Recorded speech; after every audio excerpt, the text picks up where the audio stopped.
Hi, friends. It's Lisa Mason Ziegler, your host here on the Field and Garden Podcast. Thank you so much for deciding to make the choice to join me today because I know you have lots of stuff to select from. And, friends, I don't think you'll be disappointed because today we are taking a listen to the replay of the Florist Buying Local Show hosted by Ellen Frost of Local Color Flowers. That's a design studio located in Baltimore, Maryland. And her studio only uses locally grown flowers, y'all. It is a really an amazing business model, which she has built over the last 13 years. And so Ellen hosts this show over on Clubhouse called Florist Buying Local.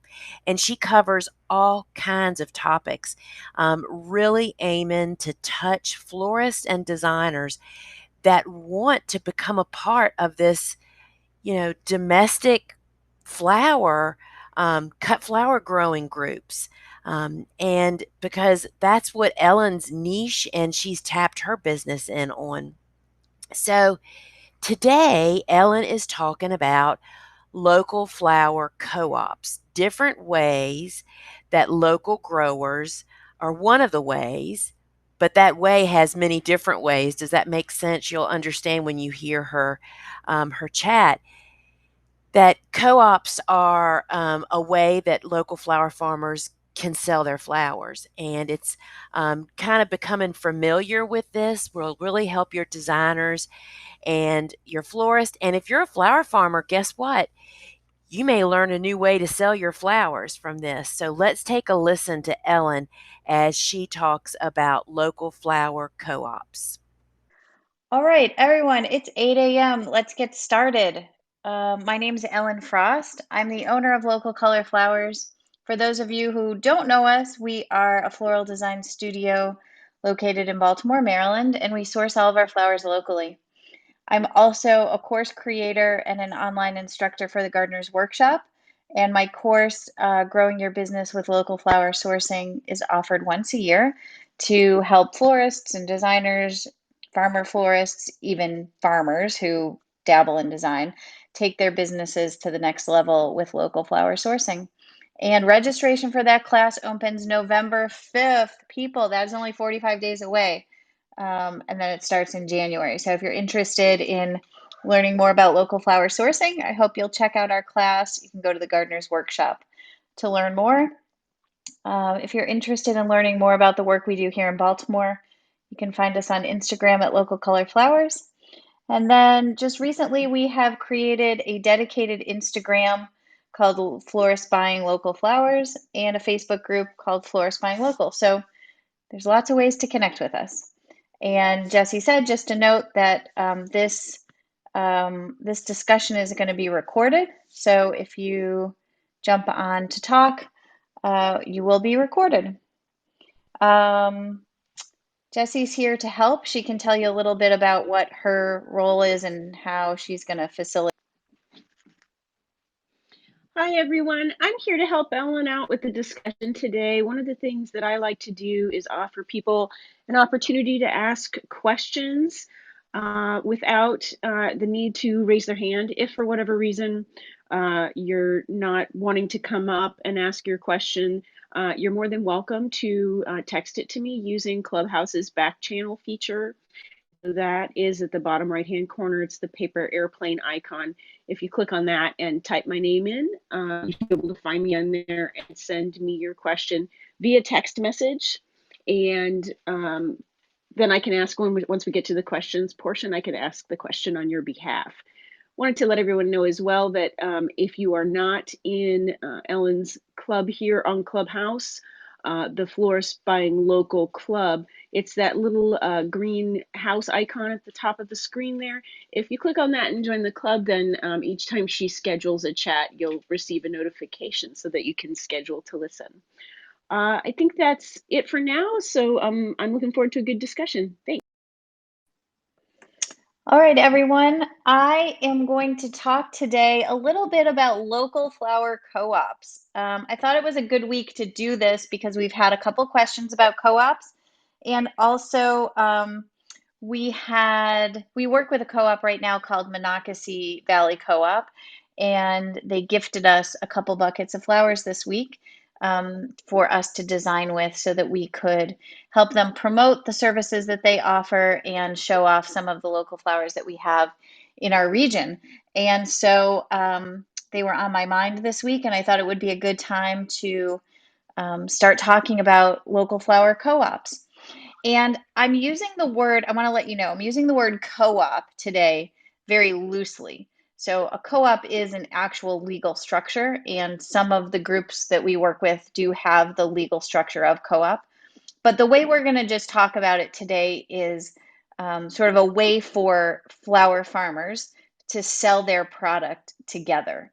And that can take lots of forms. So we have bought from lots of different co-op structures or joint selling structures. So there is the idea of sort of informal growers selling or delivering together. So we have that situation here in our region, two farms, Hill and Homestead and Two Boots Farm. They're separate farms. They market their stuff separately, but they deliver together to DC. So it's about over an hour drive from Baltimore to DC. And they decided that it didn't make sense for them both to be driving that long distance. So even though designers buy from these farmers separately, these farmers deliver together. So that's one example of sort of selling together.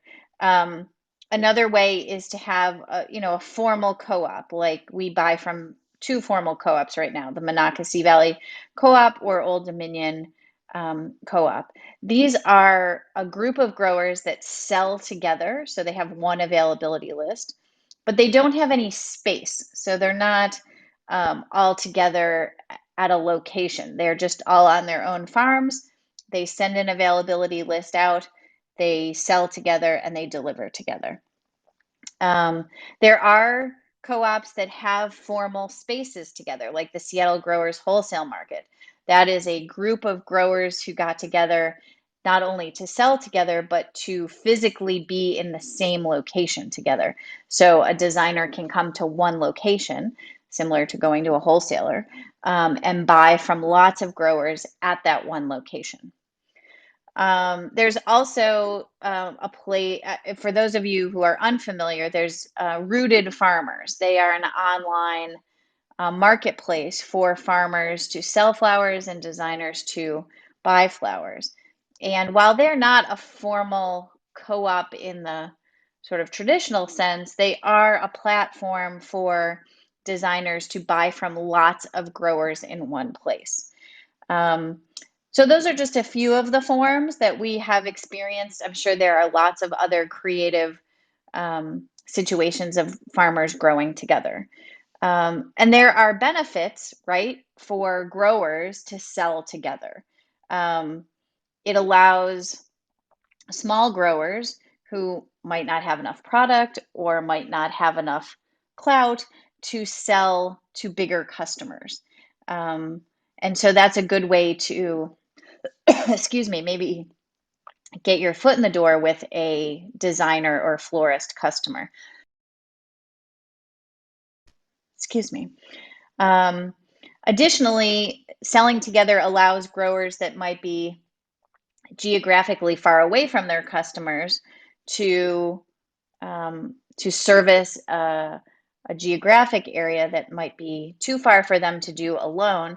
But if they are jointly selling and jointly delivering, that might make better sense.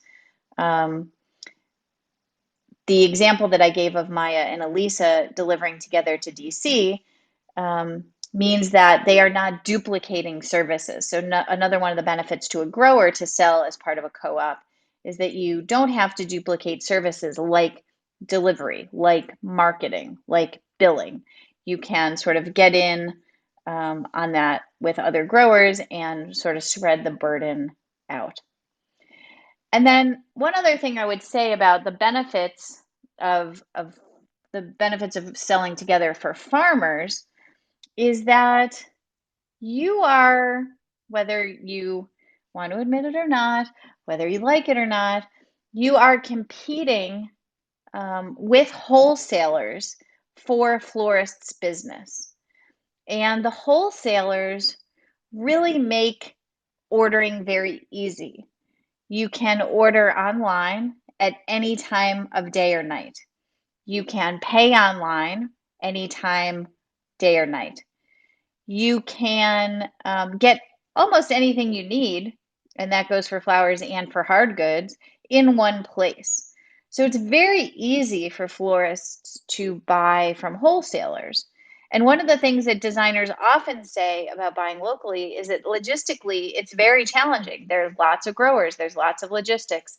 Selling as part of a co-op or sort of a group sales effort puts you on a little bit more equal footing with a wholesaler, makes you a little more desirable to a florist, if you will. And there are co-ops popping up all over the country. There are just every time you turn around, we have several in our region. I know that they are becoming more popular and really are available throughout the country. And if you are a farmer listening, I know that the ASCFG, if you're not a member of the ASCFG, I guess I'm just going to say this every week because they have so many resources. If you're not a member of the ASCFG, the Association of Specialty Cut Flower Growers, you should really consider joining. They did in the Cut Flower Quarterly, starting in the summer of 2020, I believe, they did a 4-part series on flower co-ops, and the series was called Cut Flower Cooperatives Stronger Together. And this really laid out, if you're a farmer listening and you're thinking, oh, maybe I would like to do this, or my farmer friends and I might be interested, it really laid out this 4-part series on how to get started with a flower co-op. So definitely do check that out. So for us, we have been buying from co-ops. We started the first co-op we bought from was in 2013, the Capital Flower Growers. That was 2013 to 2015. That co-op existed for 3 years, and it was a group selling effort by 3 farms. Woolham Gardens, who we still buy from, Dave Dowling and Farmhouse Flowers, who, Dave has moved on to flower selling and teaching and other things, but he was a flower farmer for many years, and we did buy from him.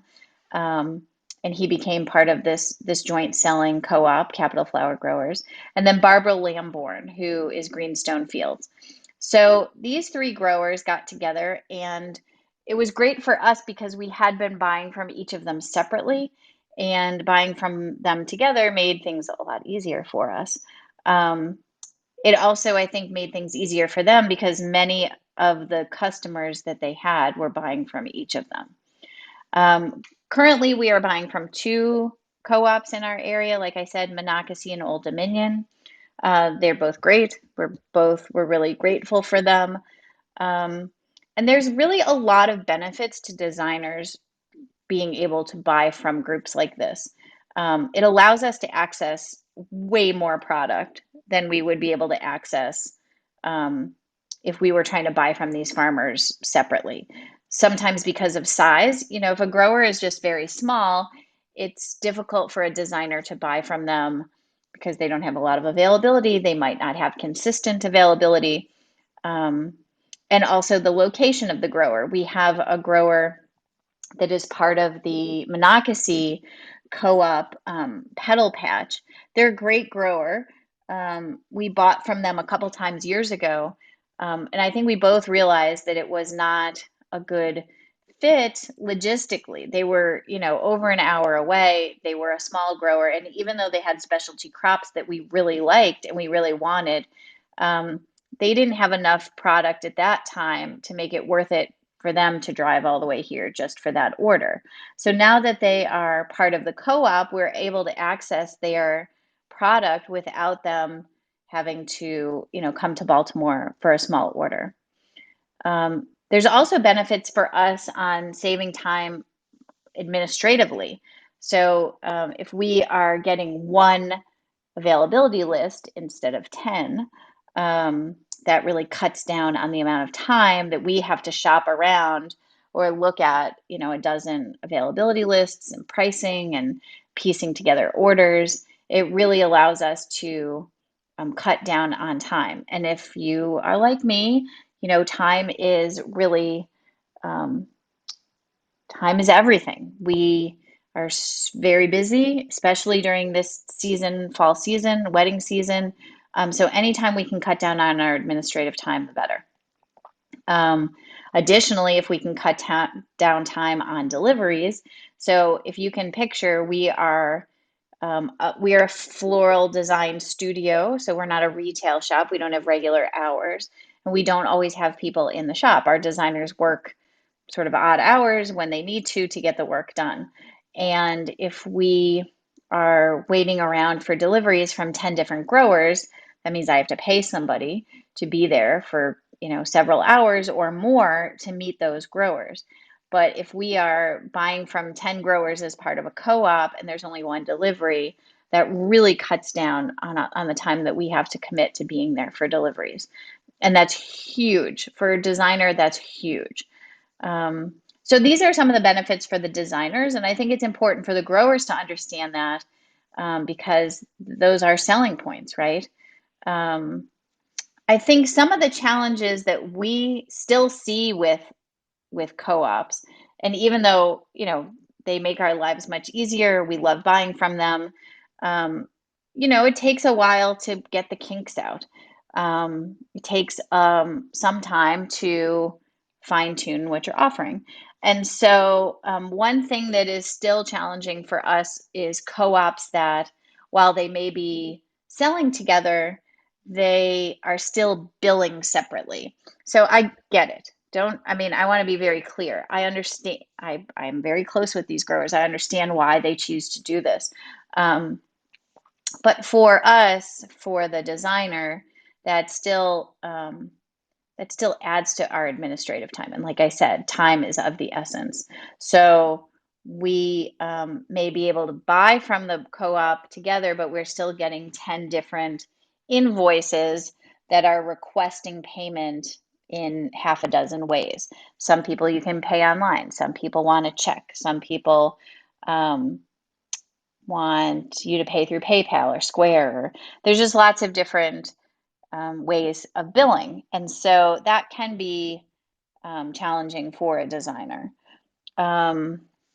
Another challenge I think that co-ops should think about when they are selling to florists is the quality standards that the group has together. And I mention this because quality is something I'm very passionate about. And actually, Laura Beth Resnick and I of Butterbee Farm are working on a quality class together, which we hope to be offering in 2022. So keep an eye out for that. But quality is really important to designers. It's one of the most important things for us, especially as wedding designers. And when you have lots of growers selling together, there's going to be different quality. There just are. So I can give an example of a crop that we bought years ago from a co-op. We bought tulips, sort of height of tulip season. And so for us, we order from the co-op and we say we want 200 stems of tulips. So behind the scenes, all those growers, get together to figure out how they can get 200 tulips together. And because these are oftentimes small growers, it's not like one grower has 200 tulips. One grower has 20, one grower has 50, one grower has 100. They're pieced together. And so what happened was when the flowers got delivered, what we noticed is that there were a wide range sort of quality on that product. So for one, there was a huge variation in height. So some of the tulips were, 12 inches tall. Some were like 3 feet tall. And that is partly because of variety and partly because of how the farmer grew and harvested their tulips. So if you went to a wholesaler, you're not going to be getting, for the most part, you're going to be getting a standard product. And I know buying local, one of the benefits is not getting a standard product. But it's important to note if you are selling a product that may come in a variety of heights, that you maybe give the designer a heads up on that. Another thing that we saw was some of the flowers had their bulbs on, some had their bulbs off. And so again, that was a sort of difference in quality. We also saw that some of the tulips came dry delivered, so just wrapped in paper out of water. Some came in water, some came in water with the bulbs on, some came in water with the bulbs off. So this was all in the same order. It would be like if you ordered, I don't know, it's just, I can't even think of an example. It's just not the way. If you ordered 200 tulips online from Costco, they wouldn't all come in different heights, in different wrappings, with bulbs on, with bulbs off. And then I think the last thing that we saw was that some were harvested, closed with just the color cracking. Some were harvested fully colored and open. So it's important, I think, as the farmers who are part of the co-op to be thinking about the customer and the expectation of the customer, and thinking about quality standards that you can put in place within the co-op to make it easier for a designer. And then I think another challenge that we see with co-ops, which I think is getting certainly better with the co-ops that we buy from now. But I think overall, this is just sort of a general observation, is that many farmers that sell within co-ops are also selling flowers in other ways, maybe at markets, maybe to grocery stores, maybe at farm stands, at other places.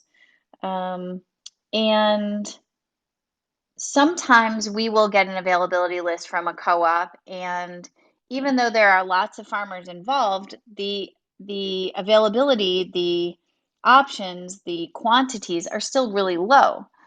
So 2 bunches of this, 3 bunches of this, 4 bunches of this. The benefit, the desire from the designer is to buy from a co-op so that you can get larger quantities of things. But we still sometimes see small amounts of product on those availability lists, and partly that's because the co-op may not be the grower's priority. It may not be the way that they want to sell most of their flowers. They may be using that as a way to move product that didn't sell in another way. And I mean, obviously, I'm biased. I am a designer that expects high quality standards and is looking for a large number of stems. I want the grower to prioritize selling to the co-op over other ways so that we are getting the best product available. So I just think it's important for the co-op to figure out, what is the priority? Are you putting your best product out there? Yeah, so those are some of the challenges. Overall, I would say our experience with buying from co-ops has been awesome. It has made our life easier. It has allowed us to use product that we wouldn't otherwise have. And I would strongly suggest, if you're a designer, to be reaching out and trying to build relationships with the local flower co-ops in your area. It has been, a really great experience for us. So, as I've said a million times before, I could talk a long time, but I would love to get some questions, some comments from people in the audience. Are you buying from a co-op? Are you part of a co-op? Let me hear from you about your experience. Let me hear your questions. Let's get this party started. Let me hear from you.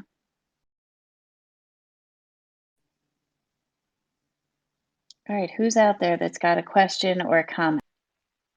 Just as a reminder for anyone who may have joined late, you're more than welcome to hit the hand button at the bottom of the screen there and come up to the stage and ask a question. If for whatever reason you're not wanting to do that, but you have a question, you can also text it to me and I can ask it to Ellen on your behalf.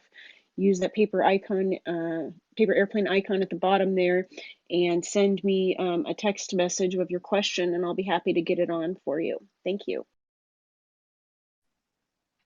All right, anyone have any questions, comments? Raise your hand, send Jesse a text. Anybody out there thinking about starting a co-op? All right, here we've got somebody.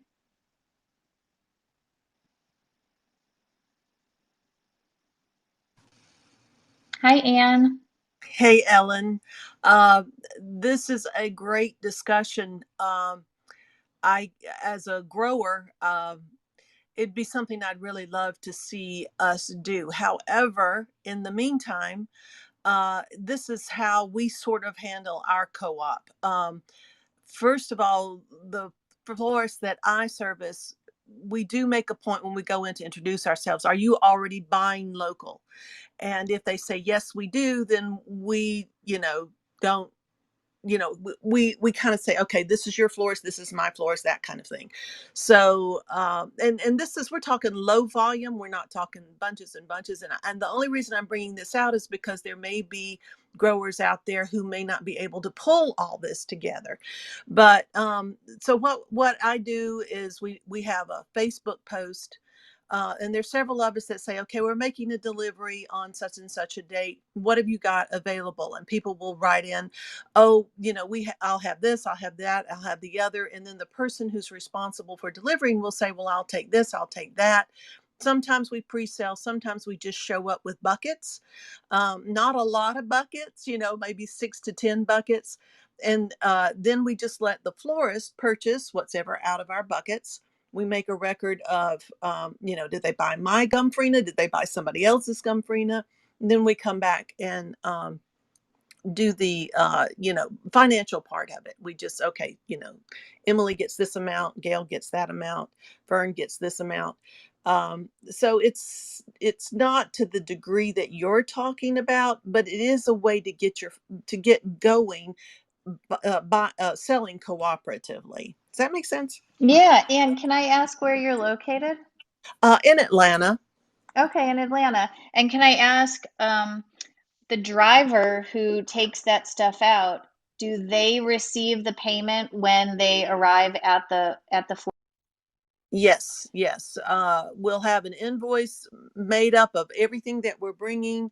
The florist will choose what he wants. We strike through, I mean, this is very low tech, right? We strike through what they didn't get, and then we recalculate that invoice and we get the check right there. Sure. And who does the florist make the check out to? Whoever is doing the delivery. And then Oh, so then it's my responsibility to see that everybody gets what they. I see. So if Yeah. you're farmer A and you're making the delivery, Mhm. all the florists make the check out to farmer A, and then farmer A distributes that money to the farmers. That's right. And we do, as a delivery person, I get 20% of whatever I sell of other people's flowers. Okay, So there's a little brokerage fee, gas fee, sure. that kind of thing in there. So that's how So we're you, handling it for now. yeah, that's great. Thank you for sharing that, Anne. I think you bring up a couple good points. Is that, one is that there are, like I said, lots of different ways to make selling together work. And it's great that you all are doing that, even on a small scale, or even, on a less formal scale. I think that's great. One of the things, what was I just going to say about a bucket truck? I can't remember. It'll come back to me. But yeah, thanks so much, Anne, for sharing that. One thing that I remember what I was going to say. Like we Mhm. were talking about the brokerage fee.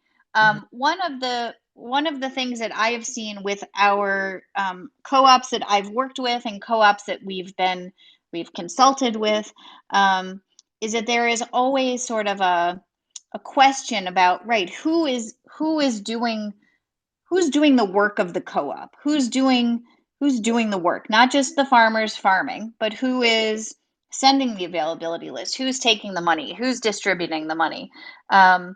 And oftentimes what I've seen is that co-ops sometimes struggle when they don't have a assigned person who is getting paid to make that happen. Yes. Without being compensated, it, I think, becomes very challenging for any farm to step up and say, okay, I'll be the one to take on all of the administrative work of this group, because frankly, everyone is busy. Everyone is doing, the business of their farm. And without, we have seen a big difference with one of the co-ops that we work with when they hired a person to administer the work of the co-op. And for us as designers and as customers, we've seen a huge difference in customer service once that person was hired and is getting paid and has no other job except to do the work of the co-op. And so that has been really great. But that is definitely something for people to think about, is who is going to do the work of the co-op. So yeah, thank you, Anne, so much for sharing. I really appreciate that. All right. Thanks, Ellen.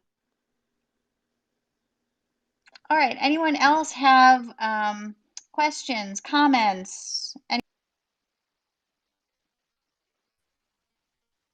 There's no questions that I can see on the back channel. Okay. Going once, going twice. Anyone? Okay. Thanks oh, I have somebody here. Let's see. Krista. See if I can get you on here, Krista. Hi. Hi, Krista. Hi. It's so nice to have you take my question. Yeah, thanks for being here. I am a first-year flower farmer, and I am setting up my business to sell to florists and wedding and event designers.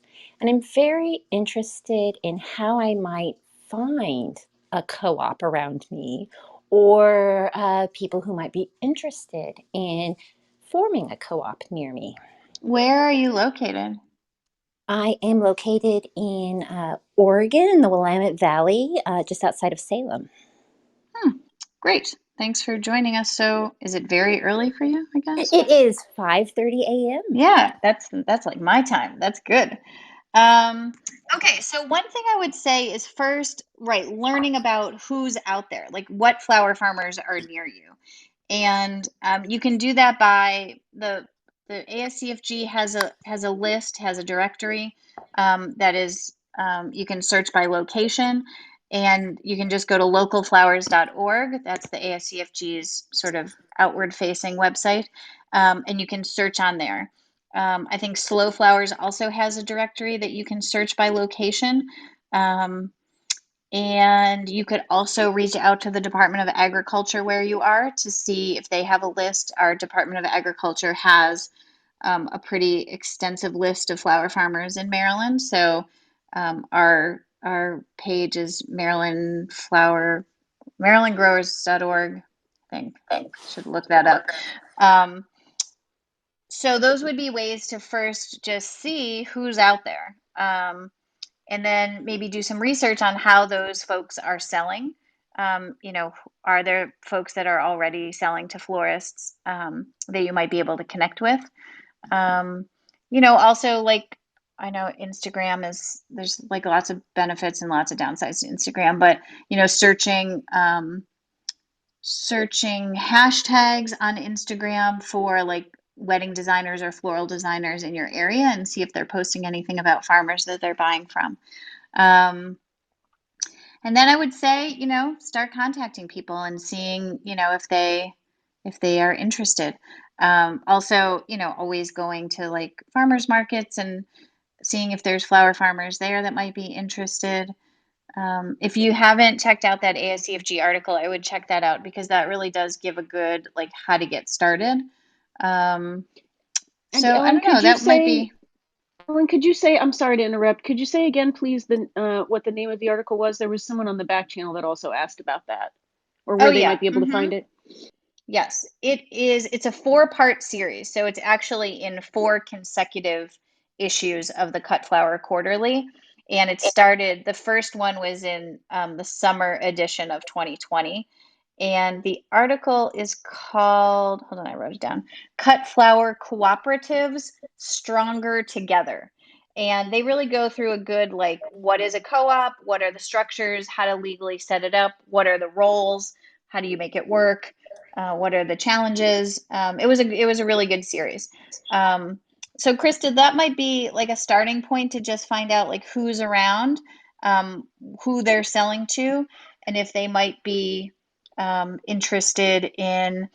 You could also check out, there is a Facebook page, and Jesse can maybe help me. Farmer Yes. Florist Connection, Right. is that the name? Yeah, let me just verify, because it is a page that is affiliated with our group of pages. It's called Florist Farmer Connection, and there's just over 2,600 members, it looks like, right now, and they're spread out all over the country. But you can get in there once you join that group, and just put a post out and say, hey, is there anyone in this area that would like to, go offline and talk to me about, putting together a co-op or something like that. So I know I've done that before for my local region. And so, that's a good place to sort of look for other people that are similar minded. So yeah, it's called Florist Farmer Connection, and it's a private Facebook group, and you can join it. Some really great ideas, guys. I really appreciate it. Thank you. Thanks, Krista. Thanks for joining us. Jesse, I have a quick question. And it's a technical issue. When I try to do the little text message to you, I go to the back channel and then I do the little paper pen icon. Your name does not show up as someone that I can send a text to. How do I get your name in there? Okay, so it could be that you need to follow me before that will come up, perhaps. So if you haven't done that yet, I would say try that and then see if it comes up. Okay, thank you. Yeah, thank you. All right, do we have any other comments or questions about cooperative selling this morning? Anyone? All right, well, I appreciate everybody joining us today. If you have any comments later on, feel free to reach out to me on Instagram, either at Local Color Flowers or Florist Buying Local Flowers. Send me a comment, question, and I'm happy to get back to you. So we will be back here next week, Tuesday, 8 a.m., and I will post our topic very soon. And I hope you'll all join me again and tell your flower friends to join in as well. So everybody have a great week. Keep flowering, and we'll talk again next week. Thanks, everyone. Thank you. All right, folks. Again, isn't it just beneficial? You don't know what you don't know, right? To talk to more people in different parts of the cut flower industry almost always sheds light on your little spot and how you're doing stuff. So I am going to put in the show notes below this, you'll have a direct link to Ellen's Florist Buying Local Instagram page, the Florist Buying Local Facebook page, and also the direct link to Ellen's course, which y'all, it's a great, it covers everything from marketing and how to do it. And I just really encourage you to go over there and take a look at the course and read some of her student reviews. And we have had right many flower farmers that have taken it because, as I just mentioned, shedding light on other parts of the industry helps you to become more of an expert in your part of the industry. So, friends, till we meet again, remember, thegardenersworkshop.com is where you'll find lots of resources and all of our online courses. Till we meet again, friends. Ciao.